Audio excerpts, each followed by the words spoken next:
Nada a declarar ou nádegas a declarar. Dessa vez é até melhor evitar as metáforas de culinária. O Brasil de Bolsonaro se afunda e vira uma grande sucupira, a terra lendária do prefeito Odorico Paraguaçu. Na TV oficial, os jogos da seleção com um abraço para o presidente da República e dinheiro escondido na cueca, escondido no centrão. O Brasil vira um país bizarro onde passa a boiada e a Lava Jato ainda tenta se recuperar. Essa é a nossa receita da semana, com algumas pitadas ainda sobre as eleições municipais. Está começando agora mais uma edição do Tempero da Notícia.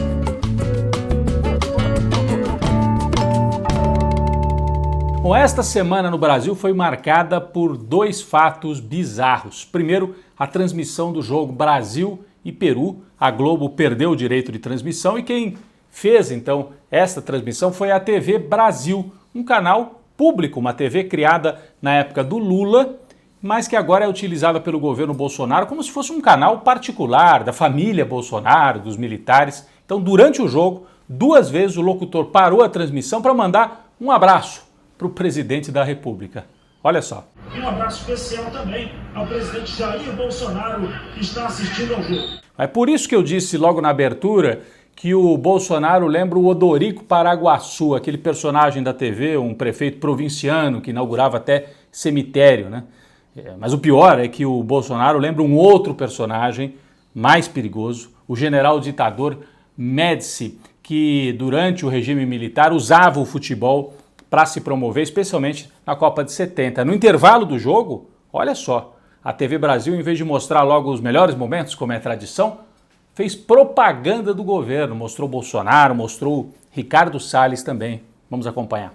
O ministro do Meio Ambiente, Ricardo Salles, participou hoje de uma comissão virtual do Senado que discute a situação do Pantanal. Ele reforçou o trabalho do governo no combate às queimadas na região desde o início dos incêndios. Há medidas que nós podemos e continuaremos fazendo para não só prevenir e para isso fazer os aceros, permitir a criação de gado no Pantanal como forma de reduzir a massa orgânica, permitir que seja feita a queima controlada, o uso do fogo frio. Bom, isso tudo gerou muita reação nas redes sociais. A jornalista Tereza Cruvinel, que foi uma das fundadoras da TV Brasil, criticou fortemente esse uso político vergonhoso desse canal público. E o jornalista José Trajano, um veterano jornalista da área esportiva, também desceu além, especialmente no Márcio Guedes, um dos comentaristas ali do jogo, que, segundo o Trajano, enterrou a carreira jornalística fazendo esse papelão. Então, esse é um governo que usa a TV pública. E o outro fato bizarro da semana, dinheiro sujo encontrado na cueca do vice-líder do governo, Chico Rodrigues, em Roraima. Encontrado na cueca e entre as nádegas do senador. É um fato realmente bizarro. O Bolsonaro tinha dito outro dia, não, a corrupção no meu governo acabou. E aí veio essa operação da Polícia Federal, o senador ali desesperado para tentar salvar algum dinheiro que ele tinha em casa, colocou ali na cueca, mas a Polícia Federal descobriu e isso acabou vazando e virou uma sequência de memes, de piadas na internet de todo tipo, né? O cofrinho, a metáfora do cofrinho nunca foi tão utilizada. E se lembrou também, essa é uma outra imagem que a gente pode ver, o sobrinho de Bolsonaro, primo dos filhos dele, Léo Índio, era funcionário do Chico Rodrigues, do senador. Então é um senador muito próximo à família Bolsonaro, viajou já com o Bolsonaro, e o próprio Bolsonaro, olha só o que o Bolsonaro falou numa gravação ao lado deste senador que foi encontrado com dinheiro na cueca. Olá, amigo de Roraima, estou recebendo aqui o Chico Rodrigues, que vocês todos conhecem. Chico, com a palavra. Eu quero aqui agradecer ao meu amigo Jair Bolsonaro, de 20 anos de Câmara dos Deputados, desde aqueles idos tempos de... É quase uma união estável, Chico. E, na verdade, nós ficamos muito felizes, Jair, com essa sua caminhada, pelo seu patriotismo, pela sua luta em defesa do Brasil, dos princípios, dos valores da família e, acima de tudo, essa recomposição de liderança que o país precisa. E você, na verdade, está absorvendo todo esse sentimento do brasileiro de uma retomada da moralidade, de práticas, na verdade, republicanas, para que possamos dar exemplo a essa juventude que será, com certeza, o futuro do nosso país. Uma operação da Polícia Federal, que acabou pegando esse senador Chico Rodrigues em Roraima, era para apurar desvios de recursos que deveriam ser utilizados no combate à pandemia do coronavírus. O vice-líder do governo. E olha só, nessa mesma semana saiu uma pesquisa da Universidade Federal do Rio de Janeiro mostrando que bolsonarismo e pandemia têm tudo a ver. Há uma correlação direta. Nos municípios em que o Bolsonaro é mais forte, a pandemia também foi mais forte.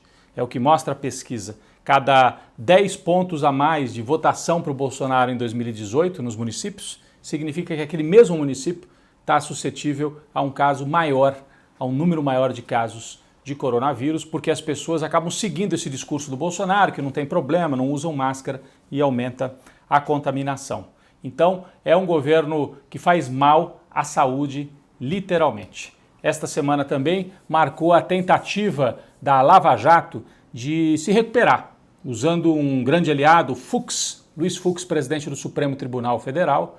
Então ele tomou algumas medidas no Supremo para tentar posicionar a Lava Jato de novo na ofensiva. E houve o caso, né? O ministro Marco Aurélio Mello mandou soltar o líder do PCC, um dos líderes do PCC, e isso deu discurso para o Sérgio Moro, que reapareceu nas redes sociais dizendo, tá vendo? Precisa prender logo depois da segunda instância. E não tem nada a ver uma coisa com a outra. Esse traficante não precisa ser condenado em segunda instância para estar preso. A justiça tem ferramentas para prender gente de alta periculosidade, inclusive antes do julgamento. Então, estão misturando as coisas para tentar atingir o ex-presidente Lula e dar força para a Lava Jato mais uma vez. E o ministro do Meio Ambiente, Ricardo Salles, foi outro que reapareceu e é algo muito grave, né? Ele está autorizando a utilização de um produto para combater as queimadas, um produto que causa intoxicação na natureza, nas águas. Isso foi feito no Pantanal e também na Chapada dos Veadeiros, ali perto de Brasília, no centro-oeste. Então é algo muito sério, é algo que está sendo denunciado pelos ambientalistas, porque pode provocar uma contaminação que dura muito tempo nas águas, nos mananciais, nessas regiões. Bom, em meio a essa sequência de bizarrices promovidas pelo governo federal, segue a campanha para as eleições municipais. Uma campanha em que o bolsonarismo raiz, aquele bolsonarismo dos militares, dos pastores, dos youtubers, está em baixa. O Bolsonaro tem apoiado nas principais capitais, nas principais cidades, não esses bolsonaristas tradicionais, vamos dizer assim, mas o pessoal da política, a velha política, o DEM, republicanos, PSD, esses partidos aí que vêm há muitos anos e que compõem o chamado Centrão. A única exceção é Fortaleza. Lá em Fortaleza há um candidato bolsonarista chamado Capitão Wagner, né? Capitão, da mesma maneira que o presidente, está em primeiro lugar, mas logo em seguida vem a candidata do PT, Luiziane Lins, e lá em Fortaleza, em todo o estado do Ceará, a presença do ex-presidente Lula é muito importante. Então, a pesquisa Ibope desta semana mostra essa disputa entre o candidato bolsonarista e logo depois Luiziane Lins em segundo, e em terceiro o candidato do Ciro, que também tem chances. A gente percebe em outras grandes capitais do país a prevalência de candidatos aí desse centrão, né? O DEM, Eduardo Paes, no Rio de Janeiro, está muito forte. Em São Paulo, a gente tem o PSDB e o Russomano, dos republicanos, também apoiado pelo Bolsonaro. A grande incógnita realmente é o que vai acontecer em São Paulo com a esquerda. O Boulos, Guilherme Boulos, do PSOL, saiu na frente, uma campanha muito criativa, especialmente nas redes sociais, e ele parece ter conquistado uma boa parte do eleitor de classe média mais progressista. Só que a periferia, como é que fica? O eleitor petista, lulista da periferia. Agora que a campanha está começando, o Lula entrou na campanha ao lado do Gilmar Tato, do PT, e o Gilmar Tato, na última pesquisa, divulgada na quinta-feira, cresceu um pouco. Então, a tendência é que o Gilmar Tato cresça na periferia e o Guilherme Boulos fique com o eleitor mais da classe média. Vamos ver se eles vão chegar a algum tipo de entendimento para que a esquerda não fique fora do segundo turno na principal cidade, na maior cidade do país.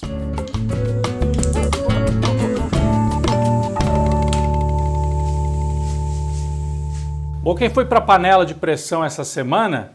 A TV Globo, especialmente o departamento de esportes da Globo.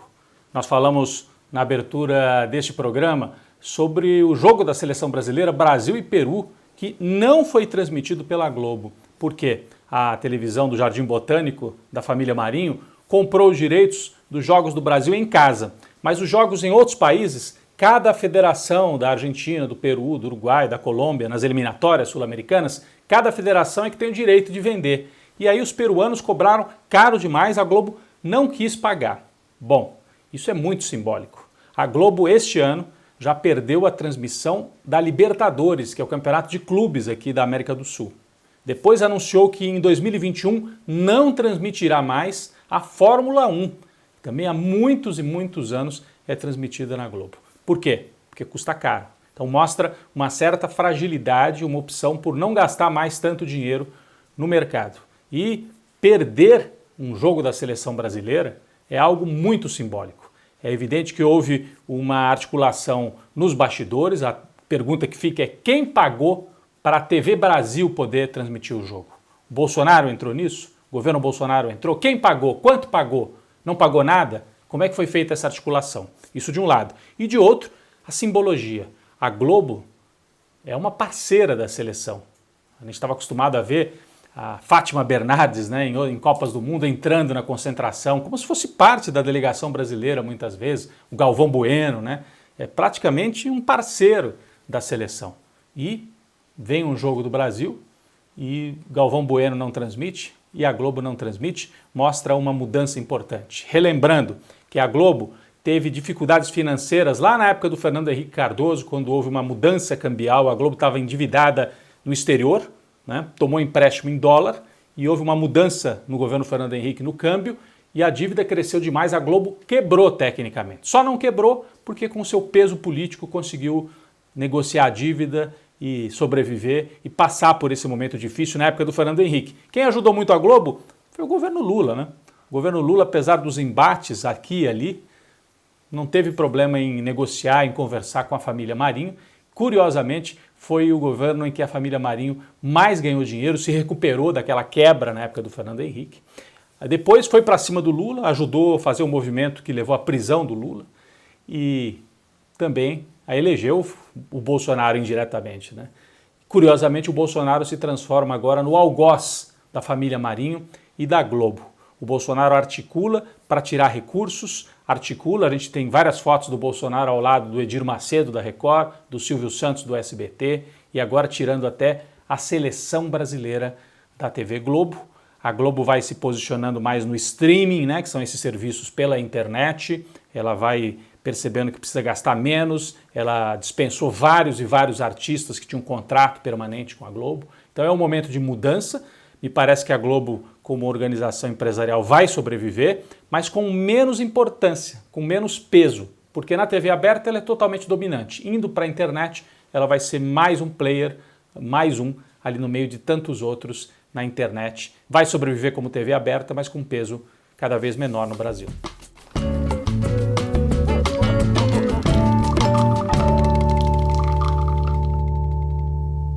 Bom, nosso cafezinho essa semana vai para um esportista estrangeiro, inglês, o Hamilton, primeiro piloto de Fórmula 1 negro na história.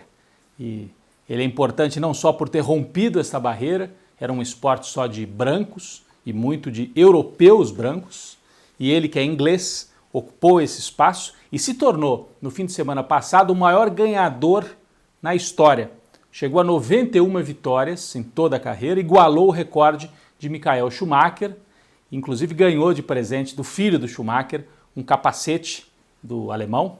Então Hamilton marca, faz história e ele é importante por ter rompido essa barreira, ele é importante porque certamente vai se descolar de Schumacher, ele vai ser o maior ganhador da história e principalmente pelas posições que ele assume politicamente. Então, com as mobilizações nos Estados Unidos e também na Europa, no Brasil, no mundo inteiro, Black Lives Matter, né, contra o racismo, contra as mortes provocadas pela polícia nos Estados Unidos, o Hamilton tomou a dianteira, seja na hora de levantar o troféu, então ele dava visibilidade para o movimento e em muitos momentos na pista também, chegou a se ajoelhar na pista ao lado do carro, pouco antes da largada de uma das corridas, né, de um dos GPs. usando a camisa do Black Lives Matter. Então fica o nosso cafezinho aqui para esse piloto que vence tantas barreiras, inclusive o Bernie Ecclestone, que foi chefão da Fórmula 1, chegou a dizer que estranhava o jeito do Hamilton se portar e de se vestir. Olha só, se isso não é racismo. Então, Hamilton, parabéns, um cafezinho para você por estar rompendo tantas barreiras, enfrentando os racistas e se tornando o maior piloto da história na Fórmula 1.